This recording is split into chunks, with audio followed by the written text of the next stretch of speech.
ลันปังหนึ่งสายเจอลูกหายตายกว่าแม่เฮาเป็นสัง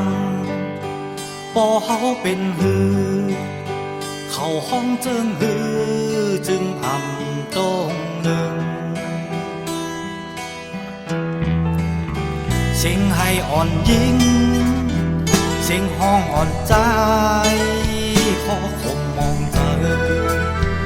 แม่ยามกอดนอนบ่ยามอาบน้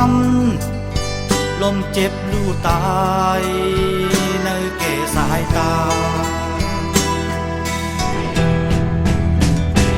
อ่อนยิ่งเกไปตามเลยอ่อนใจเตอยู่จังหือข้าวตั้งเมื่อนาแก่นดีนักจังห้องเย็นเดอ่อนยิ่งหายลายอ่อนใจลู่ตายตั้งผิดมีสั่งมีโวดเจิงหือหน้าเฮินหลังอ่อน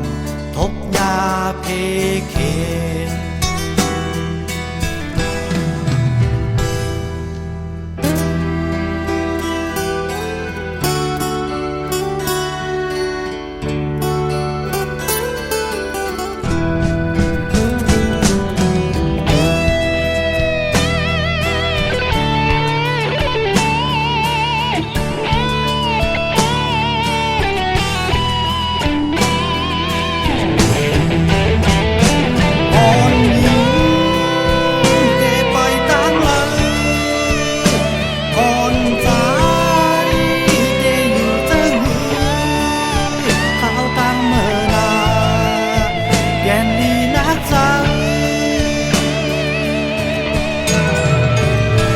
ห้องเย็นเด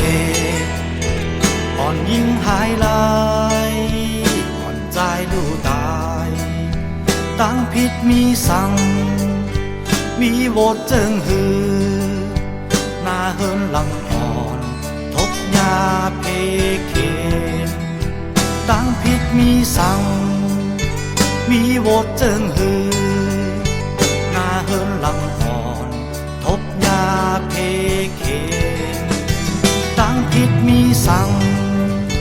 มีโวดเจิงหือหน้าเฮินหลังอ่อนทบยาเพเคน